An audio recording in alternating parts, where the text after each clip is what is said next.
माऊ का लौकत रे. अरे बाप रे बाप मुंड चवायावत रे. आवाजो करत. अरे भाग रे भाग चिठरुआ. रे. अरे मुंड चवा रे. भाग रे जिंदगी गई. भाग जा रे जिंदगी गई. भाग जा रे जिंदगी गई. ए दादा काल कैले वो कहाँ मुँह नचवा? अरे माटे देख हो तो कैले दा तू नेताजी का गाड़ी कहाँ से का खेपा गला जाना हो? अरे माटे ऐसन गाड़ी.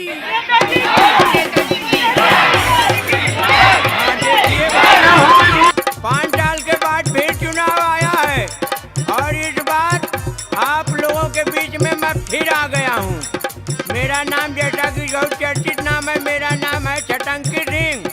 अगली बार आप लोग जिताए थे, इस बार भी उतनी ही मेहनत करके मुझे जिताइए.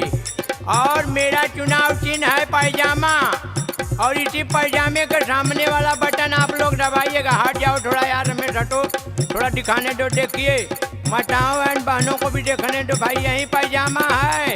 इसी पैजामे के सामने वाला बटन आप लोग दबाइएगा. अरे अरे अरे अरे नेताजी का बतियात हुआ हो? तोहरे मती नेता बहुत देखले, का समझला? अरे यार क्या परेशानी है तुमको? अपना परेशानी बताओ. बताई. हाँ बोलो क्या बात है. औते कपारे पे चुनाव. हाँ तो क्या हो गया, चुनाव आएगा नहीं? औते कपारे पे चुनाव नेताजी काव काव करे लगला. औते कपारे पे चुनाव नेताजी काव काव करे लगला. अरे यार जरा ठीक से बोलो, ठीक से बोलो. अपन परेशानियां बताओ, ढेर बतिया मत ललवा. अपन परेशानियां बताओ, ढेर बतिया मत ललवा. क्या परेशानी है तुमको, बोलो. सुनना चाहत हुआ? हाँ हाँ बताओ क्या बात है. अरे ना सुन पैबा तोरे मतीन बहुत अरे नेता यार आइने मुझे सुन के ऐसा गइले। वैसा नेता मत समझो, समझ गए?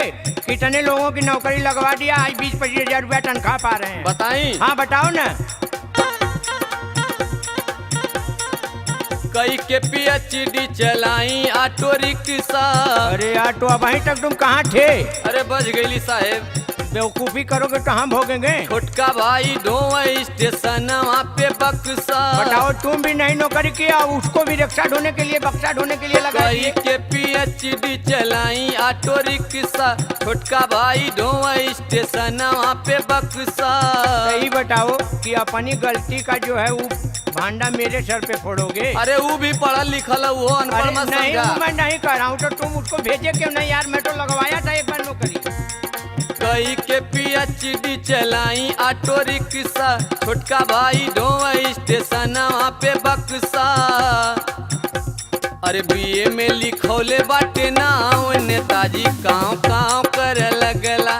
बीए में लिखौले बाटे नाव नेताजी काव काव करे लगला. तुम भी नौकरी नहीं किए, उसको भी नहीं नौकरी करने दिए. अरे साहेब लगबे ना कल तो कैसे कर? अरे यार अभी मुहाए का राम करने उसका हम लगवाए. आज हवलदार है कि नहीं है? अच्छा साहेब लगवा दें तो बड़ा मेहरबानी हुई. ठीक है, इस बार जैसे ही मैं चुनाव जीत के जाता हूँ तुम वहाँ पे आना. अरे सरकार हम आपका शुक्र हाँ गुजार ठीक है. है. अच्छा तो भाई साहब आप बताइए आपकी क्या परेशानी है, बताइए. चलिए अच्छा, बताइए सर. आपकी क्या परेशानी है. अरे नेताजी वो तो बगैर नौकरी कैले हैरान हुआ ना. हाँ हाँ. हम नौकरी कहे के परेशान है. अरे यार आप क्या परेशानी है? नौकरी बताइए, जब सुनबा. पाए हो तो क्या परेशानी है बताओ. चौबेपुर थानावा पे रहली सिपाही. तब क्या हुआ? जब सिपाही हो तो क्या हुआ? अरे भाई वहाँ रहली तो 4 पैसा का आमदनी रहा. हमरो 2 बाल बच्चा हुआ.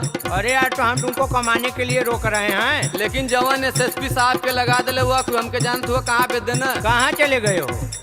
देहल है एसएसपी साहब नौगढ़ भेजवाई. ओ आप हम समझे तुम ट्रांसफर के लिए परेशान हो का? हाँ हाँ अगर आपके पास पावर हो अच्छा अच्छा. हमार सैयद राजा थाना पर करा दा. ठीक है, अच्छा तुम्हारा हो जाएगा, हमको जीतने दो पहले यार. अच्छा चौबेपुर थानावा पे रहली सिपाही.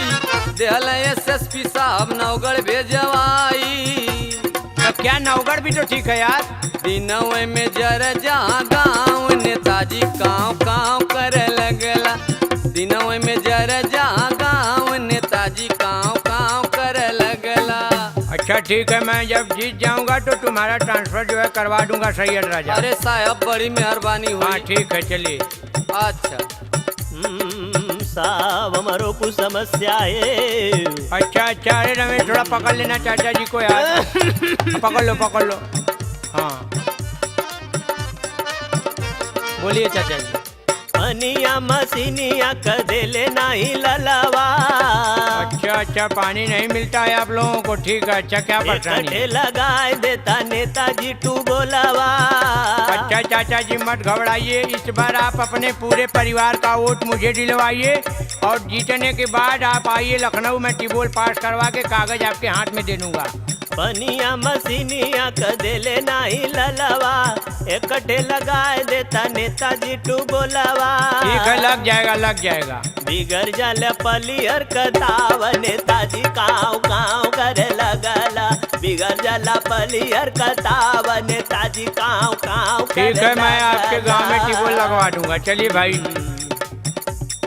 औ त कपारे पे चुनाव नेताजी काव काव कर लगला। औ त कपारे पे चुनाव चलो रमेश। नेताजी काव काव गाड़ी स्टार्ट करो, गाड़ी स्टार्ट करो। औ त कपारे पे चुनाव रमेश चलो भाई, शाहपुर भी जाना है यार। कर लगला। औ त हाँ, कपारे उसका पे फाइल ले लो, चुनाव चाचा जी का नाम भी नोट कर लेना, सब ले लो। कर लगला।